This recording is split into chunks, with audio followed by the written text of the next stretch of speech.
कल हमने इसमें ये डिस्कस कर लिया था, जैसे हमने बात की थी उस उधर रिफ्लेक्शन वाले टॉपिक में कि angle i is equal to angle r होता है, ये डिस्कस हो गया था। तो इससे हमने ये प्रूव कर लिया था कि भाई हाइगन्स प्रिंसिपल के हिसाब से भी लॉज ऑफ रिफ्लेक्शन वेरीफाई हो रहे हैं, इसका मतलब हाइगन प्रिंसिपल जो है वो वैलिड है।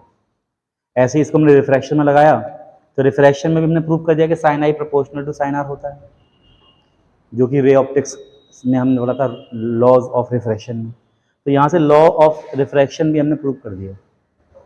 इन दोनों कहानियों से ये बात समझ में आने लगी कि हाँ हाइगन प्रिंसिपल जो है वो सही है, बट एक छोटी सी चीज़ इस पर हम भूल गए बीच में, जल्दबाजी में, दिमाग में नहीं रहा उस टाइम पर।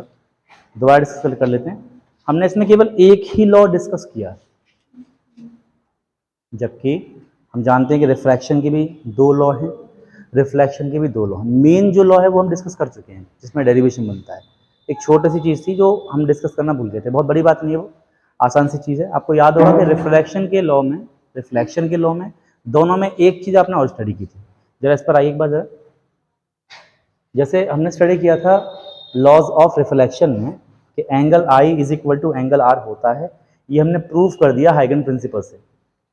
बट एक और लॉ था, सेकंड लॉ ऑफ रिफ्लेक्शन, एक और था जिसमें कहा जाता है कि incident ray, refracted ray and normal all lie in the same plane.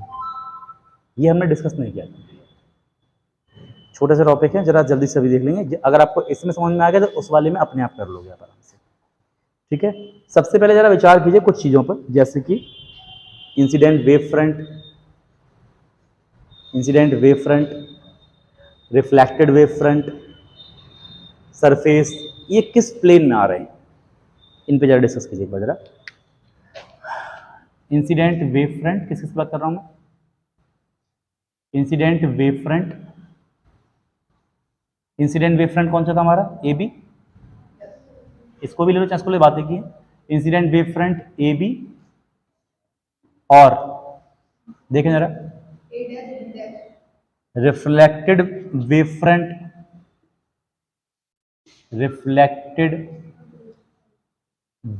Front A dash B dash, और ये जो मिरर है, जो सरफेस है जिस पर रिफ्लेक्शन हो रहा है, सरफेस कौन सी है? ए डैश। जरा इन पे विचार करो, क्या ये तीनों एक ही प्लेन में है?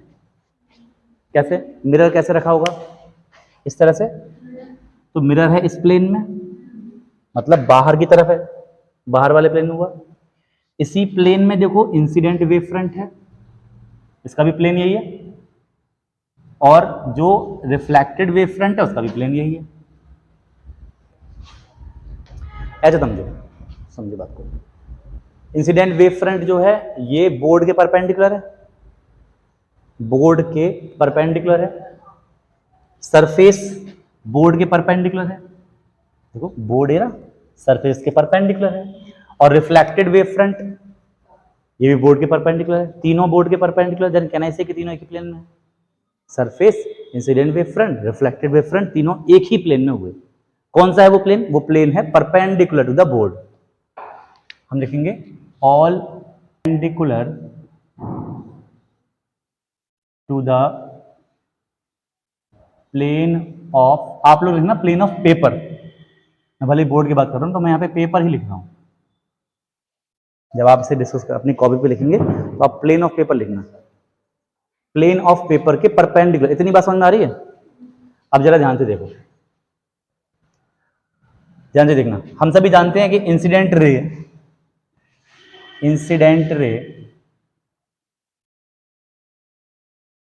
रे परपेंडिकुलर है incident wave front A B पर। जरा देखो, इंसिडेंट रे वेव फ्रंट पे परपेंडिकुलर है, मतलब ये किधर होगी? वेव फ्रंट ऐसे है तो इंसिडेंट रे कौन से प्लेन में हुई? बोर्ड वाले प्लेन में। मैं कह सकता हूं कि incident ray it means it is in the plane of paper. जो आपका, मैं बोर्ड लिख रहा हूं, मतलब लिख रहा हूं पेपर, मतलब मेरा बोर्ड से है। पेपर क्यों लेना? ताकि आप अपनी कॉपी में पेपर लिखो। आप बोर्ड लिखो तो अजीब लगेगा ना, कॉपी पे बोर्ड लिख रहे हो। जो प्लेन ऑफ पेपर है मतलब ये वाला प्लेन, इसमें हुई ना इंसिडेंट रे, समझ में आ रही भाई बात? देखो वेव फ्रंट था ऐसे करके, तो इंसिडेंट रे इसके इस पेपर वाले प्लेन में हो गई, समझ में आ रही बात? देखो जरा दोबारा से, सरफेस किस प्लेन में थी?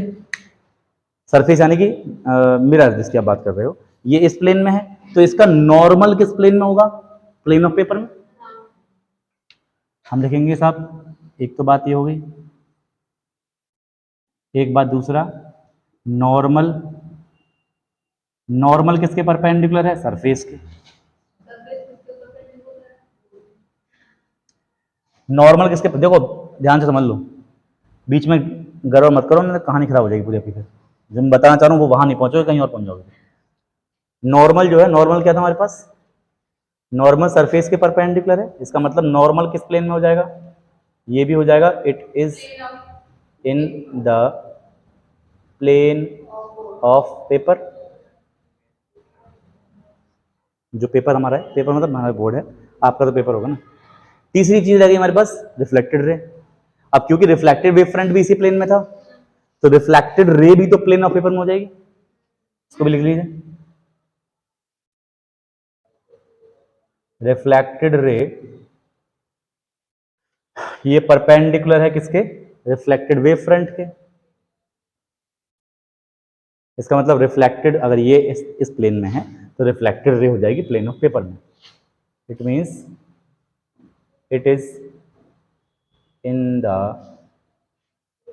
Plane of paper. क्या ये बातें आपको समझ में आ रही हैं?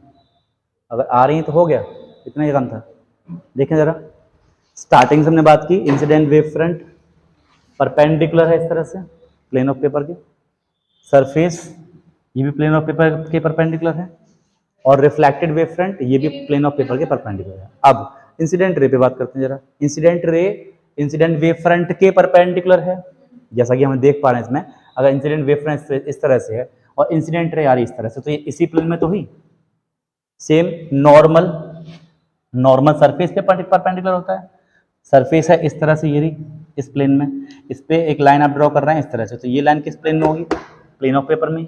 Same case, reflected wave front इस तरह से है, रिफ्लेक्टिव वेव फ्रंट इस तरह से, मतलब ऐसे मूव नहीं कर रहा, ये नहीं कह रहा हूँ, इसकी जो डायरेक्शन है वो इस तरह से आ रही ना, ये वेव फ्रंट ऐसे करके जा रहा है, तो डायरेक्शन क्या है वेव फ्रंट की? यही तो है।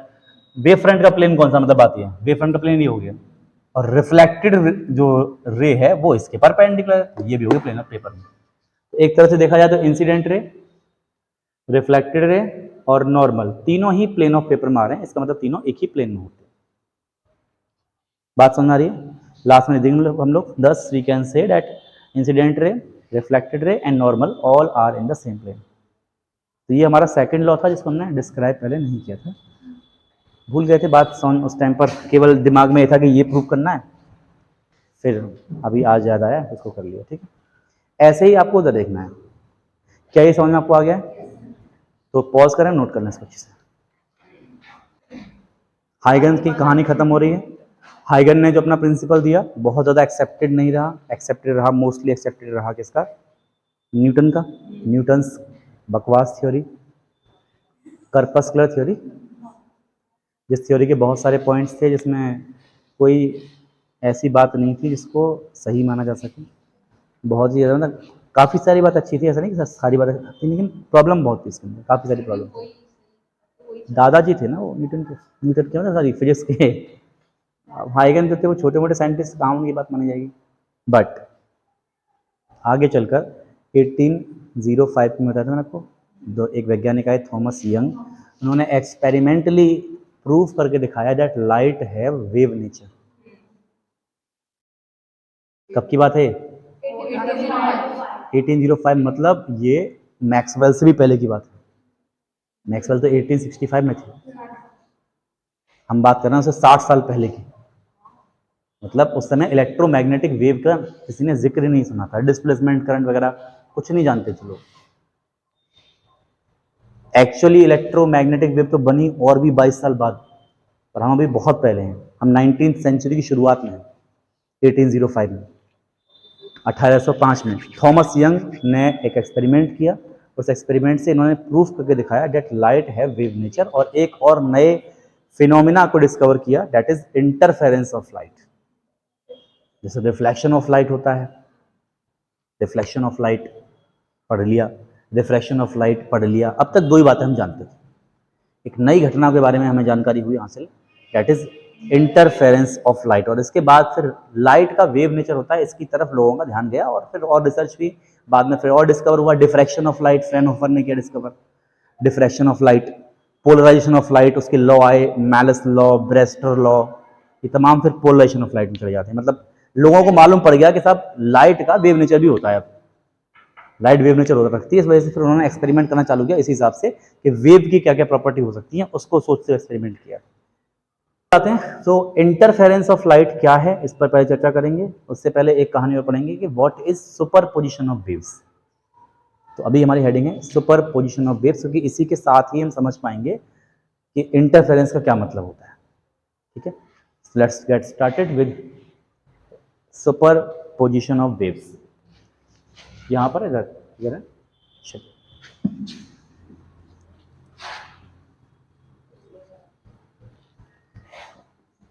देखो बिल्कुल शुरुआती घटना है तो इसलिए आराम आराम से समझेंगे, जल्दबाजी नहीं करेंगे कोई भी, लेकिन आपका पूरा ध्यान मैं इधर ही चाहूंगा, क्योंकि भले ही हम जल्दबाजी नहीं कर रहे हैं लेकिन आपका ध्यान इधर नहीं है तो फिर आपको बातें समझ में नहीं आएंगी और फिर आगे चल के करेंगी प्रॉब्लम। इसलिए एक एक पॉइंट पे अपनी कंफर्मेशन आप मुझे देते रहेंगे कि हाँ हमें समझ में आ रहा है। ओके, तो बात हो रही है सुपर पोजिशन ऑफ वेव्स की।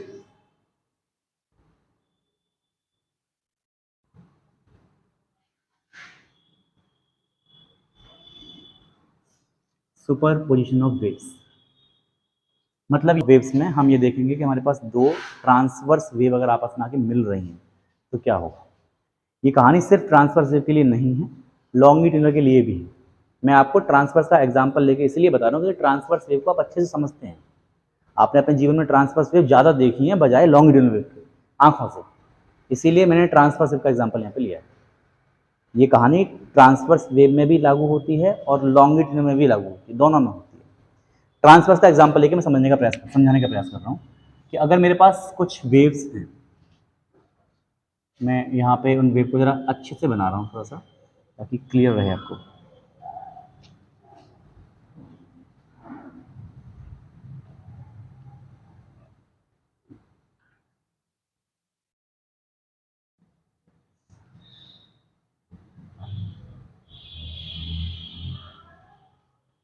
मान के चलो एक वेव में यहाँ दिखा रहा हूँ, एक वेव यहाँ दिखा दे रहा हूँ।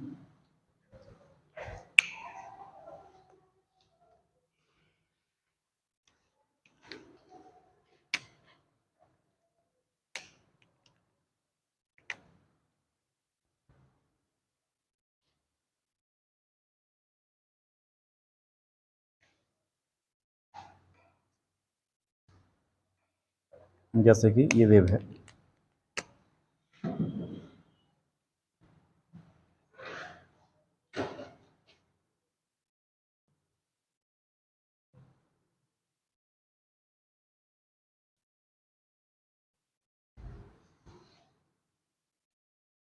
कुछ ऐसे एक वेव बनाई, ठीक है।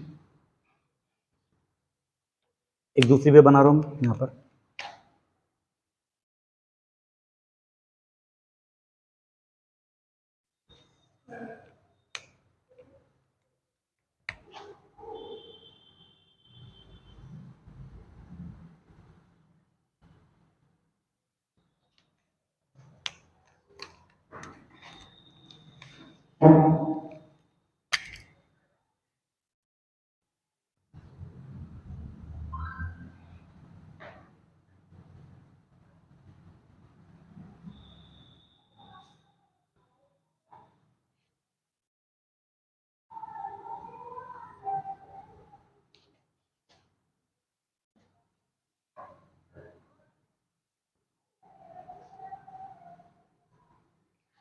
कुछ ऐसे बनाई वेव मैंने, ठीक है। और एक और वेव ले लेते हैं यहाँ पर,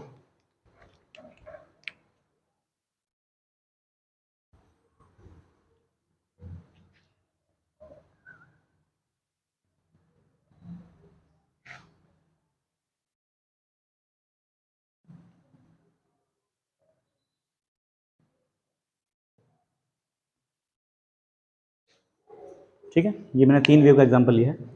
वेव 1 है, वेव 2 है, वेव 3 है। जरा सोचें, अगर फर्स्ट और सेकंड वेव कहीं पर किसी जगह पर आपस में मिलती है, अगर मैं फर्स्ट वेव और सेकंड वेव को कहीं मिलाता हूँ किसी जगह पर, किसी भी पॉइंट पर, आप मान लीजिए कि फर्स्ट वेव जो है इसका एम्पलीट्यूड, सेकंड वाली वेव जो है इसका एम्पलीट्यूड मान लीजिए A2 है, और फर्स्ट वाली वेव का जो एम्पलीट्यूड है ये मान लीजिए A1 है। ठीक है, ऐसी थर्ड वाली जो वेव है इसका एम्पलीट्यूड मान लीजिए A3 है। ये एम्पलीट्यूड की बात है। किसी पर्टिकुलर इंस्टेंट पर, आवश्यक नहीं कि पूरी पूरी वेव कहीं पर मिले, मान लो एक वेव ऐसे करके आ रही है और दूसरी यहाँ से आ रही है और दोनों किसी पॉइंट पर आपस में आके मिल जाएं, तो जिस पॉइंट पर आपस में मिलेंगी वेव्स के इस मिलने की घटना को हम इंटरफेरेंस कहते हैं, मतलब सॉरी सुपरपोजिशन कहते हैं। दोनों वेव आपस में आके अगर मिल रही हैं उसको सुपरपोजिशन कहा जाएगा। तो सुपरपोजिशन होने पर क्या होता है इस पर हम चर्चा करेंगे। जरा सोच के बताएं, क्या वेव का डिस्प्लेसमेंट उतना ही रहेगा, पार्टिकल का डिस्प्लेसमेंट उतना ही रहेगा जितना पहले था, या बदल जाएगा? समझे बात को। ट्रांसवर्स वेव क्या होती है? हमारे पास एक मीडियम है इस तरह से, यहाँ पर ये मीडियम के बहुत सारे पार्टिकल हैं, इधर कोई वेव नहीं है अभी, अभी ये पार्टिकल आराम से मस्त एकदम बैठे हुए हैं। जैसे यहाँ पे कोई वेव आएगी तो क्या होगा, ये पार्टिकल ऊपर नीचे मूव होना चालू हो जाएंगे। वेव का मतलब ही है कि पार्टिकल ऑसिलेट कर रहे हैं ऊपर नीचे। एक वेव है जहाँ पे पार्टिकल का ऑसिलेशन ऐसे करके हो रहा है, एक दूसरी वेव और आके इसमें आके टकरा गई जिसने पार्टिकल, मान के चलो पहली वाली, इस वाले केस में हो ना, ये फर्स्ट वाली वेव थी, इसमें पार्टिकल का ऑसिलेशन ऐसे करके हो रहा है। एक दूसरी जोरदार वेव आई जिसमें पार्टिकल का ऑसिलेशन थोड़ा ज्यादा हो रहा था। तो अगर ये दोनों वेव मिलेंगी तो ओवरऑल एम्पलीट्यूड बढ़ेगा घटेगा, कोई फर्क नहीं पड़ेगा, बढ़ेगा। भाई ये भी पार्टिकल ऊपर जा रहा था, इसने और धक्का मार दिया उसको, तो ओवरऑल एम्पलीट्यूड बढ़ेगा। समझ आ रही बात? फर्स्ट वाली वेव और थर्ड वाली वेव मिले तो इसमें पार्टिकल जाना चाह रहा है ऊपर, इसमें पार्टिकल जाना चाह रहा है नीचे, सेम इंस्टेंट पर, एक ही समय पर। इस वाली वेव में पार्टिकल, मतलब मीडियम तो वही है, यही मीडियम है। एक वेव आई, इसने पार्टिकल को ऊपर उठाना चाहा, दूसरी वेव वहीं पे उसने पार्टिकल को नीचे लाना चाहा, तो पार्टिकल का एम्पलीट्यूड घट जाएगा ना। जिस वेव में ज्यादा ताकत होगी उसकी तरफ हो जाएगा एम्पलीट्यूड, मतलब ऊपर वाले का एम्पलीट्यूड कम है मान के चलो, नीचे ले जाने वाले का एम्पलीट्यूड ज्यादा है, तो ओवरऑल डिस्प्लेसमेंट नीचे की तरफ रहेगा, हल्का सा।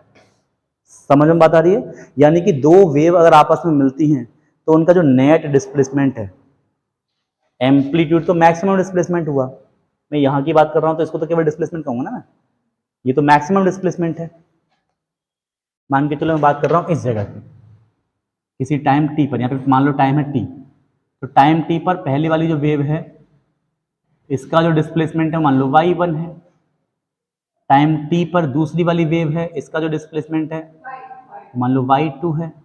तीसरी वाली वेव का जो डिस्प्लेसमेंट है वो y3 है। अगर तीनों वेव एक जगह मिल जाए तो नेट डिस्प्लेसमेंट क्या होगा?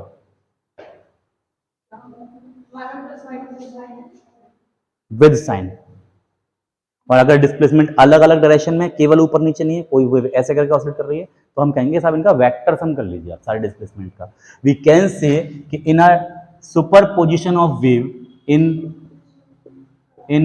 सुपरपोजिशन ऑफ वेव, सुपरपोजिशन का मतलब हो गया वेव्स का आपस में मिलना किसी पर्टिकुलर पॉइंट पर। In superposition of wave net displacement of final, net displacement is a vector sum of all individual displacement of, केवल डिस्प्लेसमेंट सम। जैसे मैं टोटल y की बात कर रहा हूं तो y इक्वल टू हो जाएगा y1 plus y2 plus y3, और अगर ज़्यादा है तो विद एंड सो। तो ये है कहानी, बस इतनी सी, सुपरपोजिशन ऑफ वेव्स की, कि किसी भी जगह पर अगर कोई वेव आपस में आके मिल रही हैं तो उनका नेट डिस्प्लेसमेंट जो होता है उस इंस्टेंट पर, नेट डिस्प्लेसमेंट सारी वेव के अपने अपने डिस्प्लेसमेंट के वेक्टर सम के बराबर होता है। Is that clear to everyone? अब यही कहानी हमारी लॉन्गिट्यूडिनल वेव में भी लग सकती है। किसी वेव में, लॉन्ग वेव में पार्टिकल आगे जा रहा है, दूसरी एक और वेव आई खतरनाक वाली, उसमें भी पार्टिकल उस समय आगे जा रहा होता, तो नेट डिस्प्लेसमेंट बढ़ जाएगा। दूसरी तरफ मान लो एक वेव में पार्टिकल उस समय पर आगे जा रहा है, दूसरी वेव जो आई है उसी समय पर उसका पार्टिकल पीछे तरफ जाना चाहिए, उसमें एनर्जी इस तरह से जनरेट हो रही है कि उस समय पे पार्टिकल पीछे जाना चाहिए, तो नेट डिस्प्लेसमेंट घट जाएगा। समझ में बात आ रही है? दोनों ही कहानी के ये बात लागू होती है। तो सुपर पोजिशन ऑफ वेव्स की हेल्प से, अभी इसको याद रखना, बहुत काम की चीज आगे चल के काम आएगा हमारी, हम जो आगे बात करेंगे यंग्स डबल स्लिट एक्सपेरिमेंट में। सुपर पोजिशन ऑफ वेव्स वाली कहानी में आगे जाके घटना आती है फिर इंटरफेरेंस ऑफ लाइट को लेकर, कि भाई लाइट अगर इस तरह से, लाइट अगर कहीं पर आके मिलती है, तो लाइट भी तो वेव होती है, हमने पढ़ा था लाइट सब वेव होती है। तो लाइट अगर वेव है, लाइट अगर आके मिलती है किसी पर्टिकुलर पॉइंट पर आकर, तो लाइट में भी डिस्प्लेसमेंट अलग अलग होंगे, अलग अलग वेव के। दो, एक लाइट वेव ऐसे करके आई, एक लाइट वेव ऐसे करके आई, दोनों किसी जगह पे आके मिली, तो नेट डिस्प्लेसमेंट उसका भी तो अलग अलग आएगा। थॉमस यंग ने ये बात प्रूव करके दिखाई थी एक्सपेरिमेंटली कि लाइट का जो नेचर होता है वो वेव नेचर होता है, लेकिन वो ट्रांसवर्स वेव होती है। थॉमस यंग के एक्सपेरिमेंट से हम इसको एक्सपेरिमेंट में समझेंगे, वहाँ ये सारी बात निकल कर आएंगी। थॉमस यंग के एक्सपेरिमेंट में ये बात क्लियर होती है कि लाइट का जो नेचर है वो ट्रांसवर्स नेचर होता है, लाइट ट्रांसवर्स नेचर की होती है, उसमें क्रेस्ट होते हैं, ट्रफ होते हैं, ये वाली बात समझ में आती है। थॉमस यंग के एक्सपेरिमेंट को हम कल देखेंगे, आज तो नहीं देख पाएंगे, बट कुल मिला के पहली बात तो यह है कि इंटरफेरेंस नाम की घटना का इंट्रोडक्शन आज हम कर ले रहे हैं। What is interference of light? शुरू करें जरा बात। जिस तरह यहाँ अलग अलग वेव्स आगे मिल रही थी, अगर यही लाइट वेव आगे मिलेंगी तो लाइट वेव में भी यही घटना होगी। तो पहले हम समझेंगे इंटरफेरेंस ऑफ लाइट क्या है।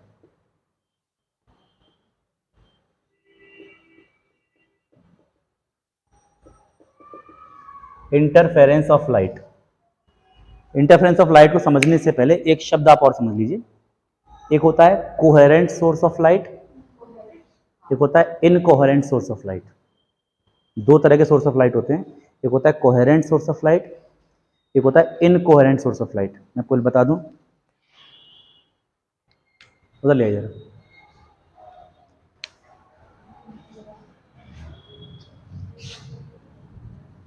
कोहेरेंट सोर्स ऑफ लाइट और इनकोहेरेंट सोर्स ऑफ लाइट क्या है? अभी भी जो आपने वेव्स देखी इनमें, सोचो जरा, मैं एक वेव ऐसे बना रहा हूं, सुनो, एक वेव मैंने ऐसे बनाई इस तरह से, और दूसरी वेव मैंने यहां पे इस तरह से बनाई।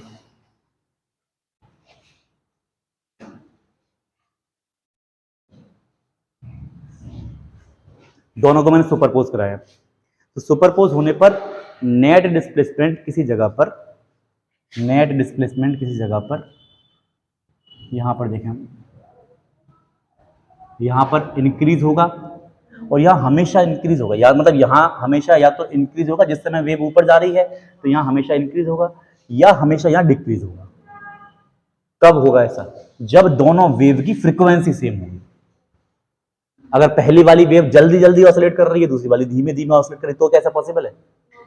दोनों वेव की फ्रीक्वेंसी सेम होगी और साथ में फेज डिफरेंस भी सेम हो, फेज डिफरेंस जीरो हो, एक ही फेज में हो। दो बातें, पहली चीज, अगर सेम फ्रीक्वेंसी है, ये बात समझ में आ रही है आपको? फ्रीक्वेंसी अगर अलग अलग हुई तो मतलब पहली वाली वेव जल्दी जल्दी ऑसिलेट कर रही है, दूसरी वाली धीमे धीमे ऑसिलेट कर रही है, तो क्या यहां पर हमें हर बार एक जैसी कंडीशन मिलेगी? कभी ऐसा हो सकता है कि साहब इसका पार्टिकल ऊपर जा रहा है, इसका भी ऊपर जा रहा है, आगे जाके कभी ऐसा भी हो जाएगा अगर अलग अलग फ्रीक्वेंसी हुई कि इसका ऊपर जा रहा है, इसका नीचे जा रहा है, तो सेम पैटर्न तो नहीं मिलेगा ना हमको, कहानी अच्छी नहीं मिलेगी। तो एक बात तो ये है कि साहब सेम फ्रीक्वेंसी होना चाहिए, दूसरी चीज ये है कि फेज डिफरेंस या तो जीरो हो या फिर कांस्टेंट हो, बदले ना।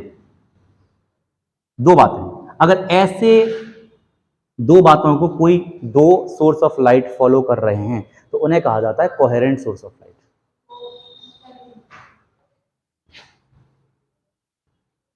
Coherent source of light, source of light in which are on same frequency and in which phase difference is either zero or constant, then these two source of light are called coherent source of light। इसको मैं बाद में दोबारा define करके लिखवा दूंगा, मैं बताना चाह रहा हूँ साहब कि इस तरह के हमारे पास सोर्स ऑफ लाइट है, अगर ऐसा नहीं है तो इनकोहेरेंट कहे जाएंगे। तो इंटरफेरेंस क्या होता है, इंटरफेरेंस के केस में दो बातें बन सकती हैं हमारी, समझना बात को, दो बात हो सकती हैं। जरा इस पर लेकर आना वापस से, मान के चलो ये लाइट वेव्स है, ठीक है, पहली वाली लाइट वेव हमारी ये रही, दूसरी वाली लाइट वेव ये रही, और एक तीसरी लाइट वेव अलग है ये वाली, तीन अलग लाइट वेव हैं। जरा सोच के बताना, हम ऐसा मान के चल रहे हैं कि ये दोनों ही कोहेरेंट सोर्स ऑफ लाइट से कोहेरेंट सोर्स वाली लाइट हैं, मतलब इनकी फ्रीक्वेंसी सेम है। सोच के देखो जरा, अगर पहली लाइट और दूसरी लाइट मिलेगी तो क्या होगा, इंटेंसिटी ऑफ लाइट बढ़ेगी या घटेगी? बढ़ेगी, क्योंकि नेट डिस्प्लेसमेंट बढ़ जाएगा। अभी इंटेंसिटी वाले मसले पर हम दोबारा चर्चा करेंगे बाद में, कल बात करेंगे। अगर पहली और तीसरी वेव मिलती है तो इंटेंसिटी ऑफ लाइट घट जाएगी, कम हो जाएगी। मान के चलो इसका और इसका एम्पलीट्यूड अगर बराबर हुआ तो इंटेंसिटी ऑफ लाइट वहां पे जीरो मिलेगी हमको। यानी कि अगर मैं यहां पर देख रहा हूं, यहां पर मुझे समझो बात को, जिस समय पर इन दोनों वेव को अगर मैं मिला रहा हूं, इन दोनों को मिलाने पर क्या मुझे इंटेंसिटी ऑफ लाइट यहाँ पर हाई मिल रही है। अगर इंटेंसिटी ऑफ लाइट हाई मिल रही है तो हम कहेंगे वहाँ पे ब्राइटनेस नजर आएगी हमको। अगर और कहीं पर इंटेंसिटी ऑफ लाइट अगर लो मिल रही है, इंटेंसिटी ऑफ लाइट लो मतलब जीरो मिल रही है हमको, तो वहाँ पर बिल्कुल अंधेरा नजर आएगा। हमें क्या होगा, जब भी कभी दो लाइट वेव आपस में मिलेंगी, दो लाइट वेव आपस में मिलेंगी, उनके मिलने पर कुछ जगह पर तो ब्राइट नजर आता है और कुछ जगह पर डार्क नजर आता है। ये घटना आपने अपने जीवन में कम देखी है, इसको बहुत स्मॉल लेवल पर कराया जाता है। मैं इसको आपको और बेटर कल समझा दूंगा, क्योंकि हम कल बात करेंगे इसके एक्सपेरिमेंट के बारे में, आज टाइम की थोड़ी कमी है। मैं शॉर्ट में बता रहा हूँ कि कभी भी अगर दो लाइट वेव आपस में आके मिलेंगी तो किसी किसी जगह पर तो ऐसा होगा कि उनकी इंटेंसिटी हाई हो जाएगी और किसी किसी जगह ऐसा होगा उनकी इंटेंसिटी बिल्कुल जीरो हो जाएगी, लो हो जाएगी। तो हमें अलग अलग तरह की फ्रिंजेस नजर आएंगी, पट्टियां नजर आएंगी। कुछ पट्टियां ब्राइट कलर की होंगी, ब्राइट फ्रिंज बनेंगी, कुछ डार्क फ्रिंज बनेंगी। ये ब्राइट और डार्क फ्रिंज का बनना, that is called interference of light. इसमें दो तरह की घटनाएं हो रही हैं, एक तो ब्राइटनेस वाली घटना, इसको हम बोलते हैं कंस्ट्रक्टिव इंटरफेरेंस, जहां पे ओवरऑल इंटेंसिटी बढ़ रही है इसे कहा जाता है कंस्ट्रक्टिव इंटरफेरेंस, और जहां पर ओवरऑल डेंसिटी डाउन हो रही है उसे कहा जाता है डिस्ट्रक्टिव इंटरफेरेंस। दो तरह के इंटरफेरेंस हो जाएंगे, एक कंस्ट्रक्टिव एक डिस्ट्रक्टिव। रेस्ट हम इस बारे में कल डिटेल में बात करेंगे। आज के शॉर्ट में था, आज कुछ लिखवाया भी नहीं, कल सब कुछ लिखवाएंगे।